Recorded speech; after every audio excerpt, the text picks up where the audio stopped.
Hello children, good morning. Today we are going to learn a new chapter, chapter number 8, Cell Structure and Function. Today I am going to throw some light on discovery of the cell.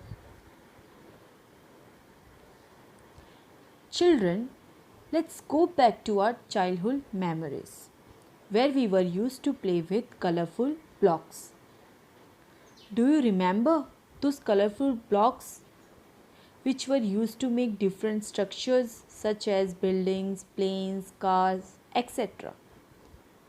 Can you believe that our body is also made up of such differently sized, shaped structures? Such structures in our body are called cells.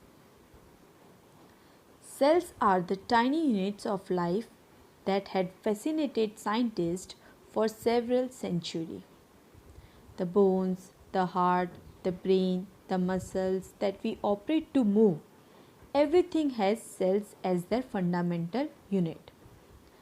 Hence, we can say that cells are building blocks of all living beings. Let's understand this taking an example. If I must have to compare a cell with a non-living structure, this comparison with a brick would make a perfect sense.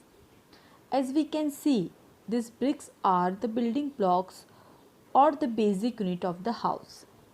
Similarly, cells are the basic structural unit of a living organism. If you look at the buildings around you, each one looks different in their height, structure and color. But basically, they all are made up of bricks. Similarly, in the living world, organisms differ from one another, but their basic structural unit remains same, which are called cells. Now students, I think it's clear that building block or basic unit are nothing but the small fundamental structure which will make up larger objects.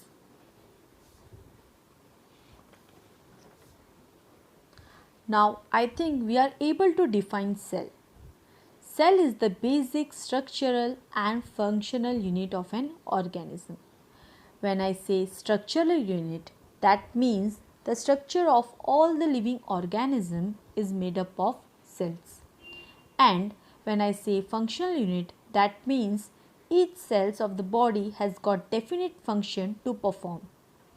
Inside our body, so many activities keeps on going and specific types of cells are responsible for these activities. Now let's learn about how these amazing cells were discovered. Do you know who discovered these cells? Cells were discovered by Robert Hooke in 1665. He observed slices of cork under a simple magnifying device. Cork is a part of the bark of a tree. He took thin slices of cork and observed them under a microscope.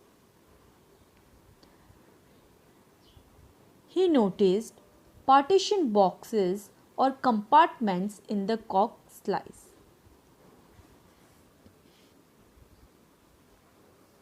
These boxes appeared like a honeycomb. He also noticed that one box was separated from the other by a wall or partition. Who coined the term cell for each box.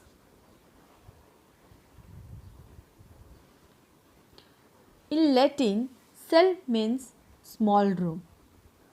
Hooke also noticed the cork were dead without any content.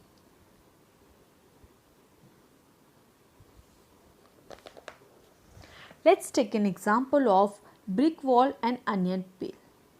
Both bricks in a building and cells in the living organisms are basic structural units. The buildings, though built of similar bricks, have different designs, shapes and sizes. Similarly, in the living world, organisms differ from one another, but all are made up of cells.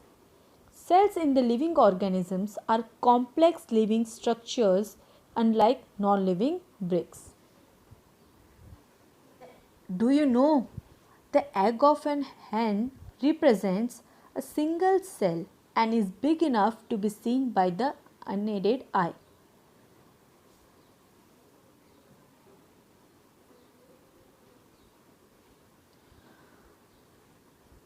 Now the question arises, how do scientists observe and study the living cells?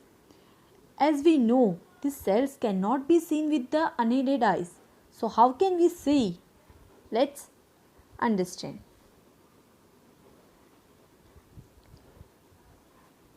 Scientists use microscope which magnify object.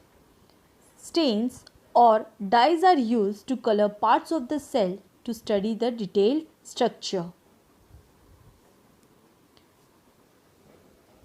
I hope you have understood about cells very well. Now it's time to revise what we have learned today. All organisms are made up of smaller parts called organs. Organs are made up of still smaller parts. The smallest living part of an organism is a cell. Cells were discovered by Robert Hooke. He was the first one who observed the cell under a microscope in 1665. Cell is the basic structural and functional unit of living organism. Cells exhibit variety of shapes and sizes. Some cells are big enough to be seen with the unaided eye. Hen's egg is an example. Stains or dyes are used to color parts of the cell to study the detailed structure. Thank you children. Bye bye.